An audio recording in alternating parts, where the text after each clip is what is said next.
Follow us to stay updated on debates, discussions, facts, and tips about health. Click on the subscribe button and the bell icon for latest updates. Ayurveda, an ancient holistic healing system that views breast cancer as an imbalance in the body's doshas, particularly aggravated pitta and kapha. Ayurvedic treatments emphasize the use of herbal remedies, dietary modifications, and lifestyle practices to restore harmony and support overall well being in conjunction with conventional medical care. This discussion will explore Ayurveda's approach and its potential in the management of breast cancer. Welcome, everyone. I'm Dr. Samya Saluja from Zip Media, and today we are fortunate to have Dr. Reena Arora, an esteemed Ayurvedic specialist who will shed light on this vital subject. Dr. Reena has a wealth of experience, having dedicated 24 years to her Ayurvedic practice in Delhi. In addition to her extensive practice, Dr. Reena also contributed her expertise at the International Herbal Center of Amrita Ayurveda for a duration of 4 years. Furthermore, she has been actively engaged in promoting healthcare awareness through various platforms, including All India Radio. Dr. Reena, Tip Media welcomes you, ma'am. Thank you. Thank you for inviting me. Thank you, ma'am. So, Dr. Reena, as you very well know, that breast cancer is a very prevalent condition among women. So, please help us understand what is Ayurveda's perspective on breast cancer as a condition. Breast cancer word is according to allopathy. According to Ayurveda, in this disease, many other diseases come, like Dushtvan and such type of diseases. And basically, there are three humors according to Ayurveda, three doshas according to Ayurveda: Vata, Pitta, and Kapha. Due to the imbalance of Vata, Pitta, and Kapha, there are many diseases which occur in our body. So the basic emphasis should be on the balancing of these three doshas. And in this cancer, in breast cancer or stan with Dushtvan in stan region, we consider these doshas are deformed, and many other things are also advised, like dietary regime, lifestyle regime, according to Ayurveda, should be followed to prevent these things. So, एक और भी चीज है जैसे कि breast cancers they are often treated by the surgical and the chemotherapeutic interventions right Yes, जो yes, modern medicine treatment जिसको हम बोलते हैं yes. So what role does Ayurveda play here I mean does Ayurveda suggest that chemotherapy नहीं करवानी चाहिए या फिर आयुर्वेदा सजेस्ट ये करता है कि कीमोथेरेपी के साथ हम हर्बल रेमेडीज यूज कर सकते हैं जिससे कि जो साइड इफेक्ट्स हैं वो कम हो सके. Very good question. फर्स्ट तो ये है कि पेशेंट के डायग्नोज होने पे डिपेंड करता है कि वो पैथी कौन सी करे. अगर उसका कैंसर फुल स्पीड से फैल रहा है, मेटास्टेसिस बहुत ज्यादा है, अदर ऑर्गन्स में भी जा रहा है, तो कोई क्वेश्चन ही नहीं है कि वो खाली आयुर्वेद पे रहे. फिर कीमोथेरेपी उसको जरूर करवानी चाहिए. साथ में कन्वेंशनल मेडिसिन अगर यूज करते हैं, क्योंकि कैंसर के और भी बहुत सारे साइड इफेक्ट होते हैं. जब कीमो करवाते हैं पेशेंट, बाल उठ जाते हैं उनके, वीकनेस बहुत होती है, मोरल डाउन हो जाता है, इम्यूनिटी कम हो जाती है. तो ये सब सिम्टम्स जो है आयुर्वेदिक मेडिसिन, आयुर्वेदिक हर्ब से अच्छे से कवर कर सकते हैं. और जो डाइट और लाइफस्टाइल अगर उसके अकॉर्डिंगली फॉलो करें, तो कीमोथेरेपी भी कुछ कम सेटिंग्स करवानी पड़ेंगी और पेशेंट उतना डाउन नहीं होगा इन ट्रीटमेंट से और अच्छे से बियर कर पाएगा, क्योंकि रेडिएशन बहुत स्ट्रांग होती है. So we can say that Ayurveda and modern medicine can work hand in hand. और Yes. दोनों ब्रांचेस में, दोनों फील्ड्स में कोई कॉन्फ्लिक्ट नहीं है. No, ठीक है, ठीक है. अभी जैसे आपने बोला कि ये पेशेंट मैनेजमेंट में बहुत अच्छे से हेल्प कर सकते हैं, राइट? तो आप just help us understand that are there any specific herbs which are mentioned in Ayurvedic scriptures that can be used for managing breast cancer? मैं एक चीज पहले ही क्लियर करूँ सौम्या, जो भी हर्ब्स मैं बोल रही हूँ, जी. पहले तो ये डिस्क्लेमर समझ कि अपने आप कोई भी इसको यूज ना करे. किसी आयुर्वेदिक डॉक्टर की सुपरविजन के अंदर आप लें इसको, क्योंकि हर व्यक्ति की प्रकृति अलग है. कोई वात प्रधान है, कोई पित्त, कोई कफ, कोई वात पित्त, कोई पित्त कफ, कोई वात कफ और पित्त दोष. उसके अकॉर्डिंगली हम मेडिसिन या हर्ब्स एडवाइस करते हैं। जी। Ayurveda personalise system of medicine है। तो मैं जो हर्ब्स बता रही हूँ उनका कार्सिनोजेन एंटी कार्सिनोजेन एक्शन भी है, एंटी ऑक्सीडेंट्स भी है, फ्री रेडिकल स्कैवेंजर भी है, और बॉडी की इम्यूनिटी इंक्रीज भी करते हैं। ये डॉक्टर डिसाइड कर सकता है पेशेंट को देखकर कि उसको कौन सी हर्ब किस एंगल से उस पेशेंट को देनी है।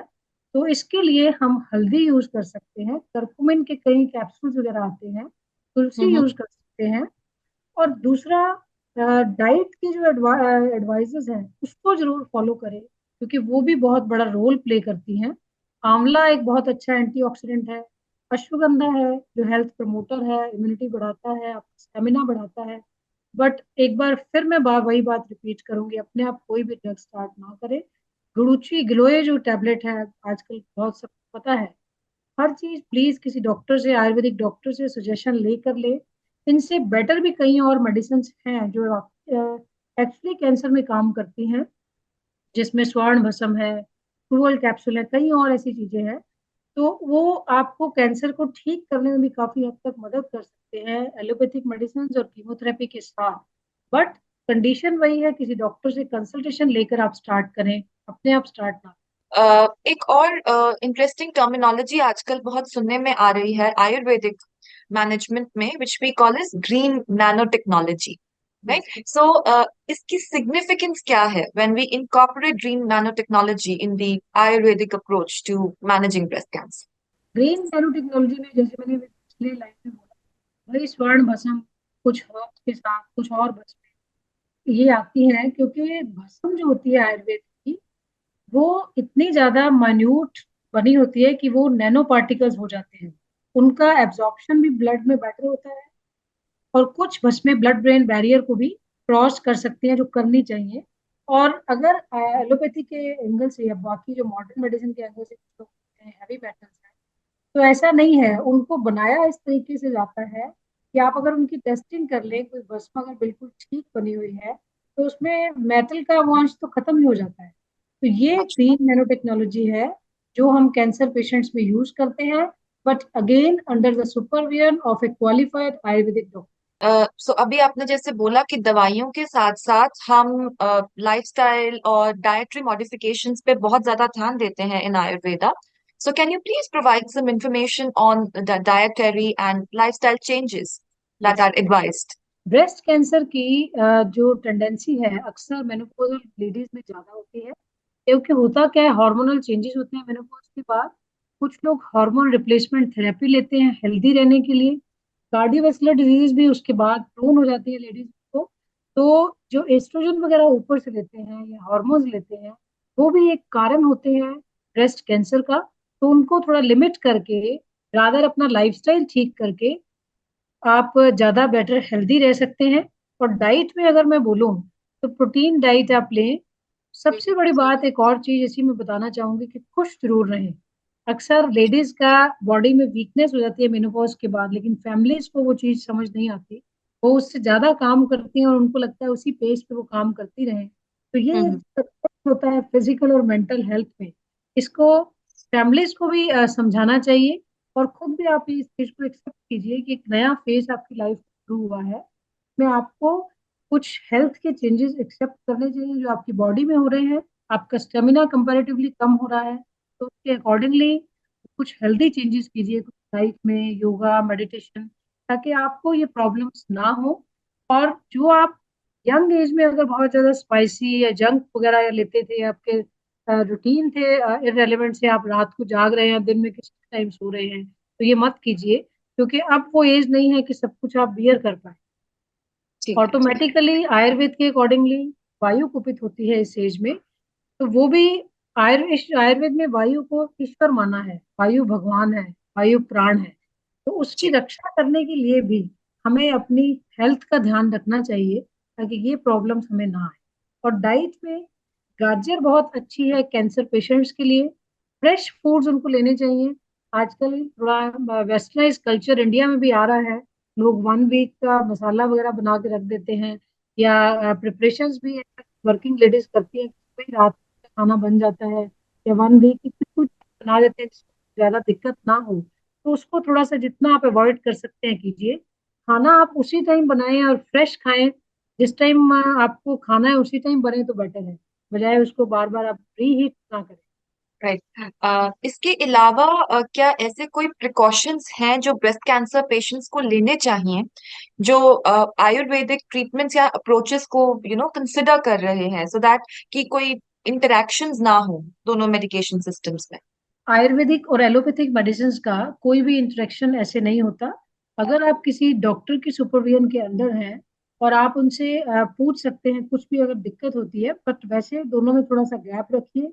और जो उस पर्टिकुलर मेडिसिन के साथ डाइट एडवाइस्ड है उसी के अकॉर्डिंगली आप डाइटरी प्रिकॉशंस फॉलो कीजिए। और बाकी में प्रिकॉशंस जो आपको डॉक्टर ने एडवाइस की हैं उनको नज़रअंदाज मत कीजिए। कुछ डाइटरी प्रिकॉशंस इंपॉर्टेंट होती हैं कुछ पर्टिकुलर मेडिसिन के लिए, तो उनको प्लीज आप सुनिए, ध्यान से फॉलो कीजिए। और फ्रेश फ्रूट्स पे ज्यादा फोकस कीजिए, वो खाइए, ज्यादा सब्जियां खाइए, खुश रहिए और स्वस्थ रहिए। And another important thing, as an Ayurvedic practitioner, uh, how can you raise awareness among women about breast cancer? जैसे आपने बोला अभी कि फैमिली का सपोर्ट बहुत जरूरी है, मेंटल माइंडफुलनेस बहुत जरूरी है। सो ऐसी क्या स्ट्रैटेजीज और रिसोर्सेज आप सजेस्ट कर सकते हैं जो औरतों को ब्रेस्ट कैंसर से प्रोटेक्ट कर सकता है? लेडीज को अगर ब्रेस्ट में कोई भी लंप फील होता है या कोई पस का पॉइंट दिख रहा है या कोई दाना होता है, तो इमिडिएटली उनको डॉक्टर को विजिट करना चाहिए कि ये क्यों हुआ है। बार बार कईयों को लंप हो जाते हैं या प्री मेंस्ट्रुअल पीरियड में लंप होता है, पीरियड होने के बाद ठीक हो जाते हैं। तो इसके लिए भी डॉक्टर को जरूर मिले, उसको नजरअंदाज ना करें, क्योंकि वो छोटी सी प्रॉब्लम तो आराम से ठीक हो जाएगी। अगर वो बढ़ गई तो आपको हो सकता है मेस्टेक्टमी करवानी पड़े या और ज्यादा बड़े ट्रीटमेंट्स करवाने पड़े। और दूसरी बात, जहां पर भी लेडीज काम करती हैं वहां पर रूटीन में हेल्थ टॉक्स कंडक्ट करवाने चाहिए कंपनीज को, ऑफिसेज को, ताकि वो अपने हेल्थ के प्रति सजग रहें। और ये जो नारी शक्ति के इतने नारे लगते हैं ना, उसको रियल में अगर आप इनकॉर्पोरेट करना चाहते हैं तो ये सब करवाइए। उनका फिजिकल चेकअप हो सकता है, एक रूटीन में कुछ हेल्थ टॉक्स हो सकती हैं, ताकि वाकई इंडिया की नारी शक्ति, इंडिया का वर्ल्ड की नारी शक्ति स्वस्थ रहे। Dr. Reena, we really appreciate you being here with us today. And we believe that this discussion will be very beneficial to many women and their families. So, thank you so much for joining us. And yes. for more such informative videos, please subscribe to our channel and press the bell icon for regular updates. Thank you so much once again.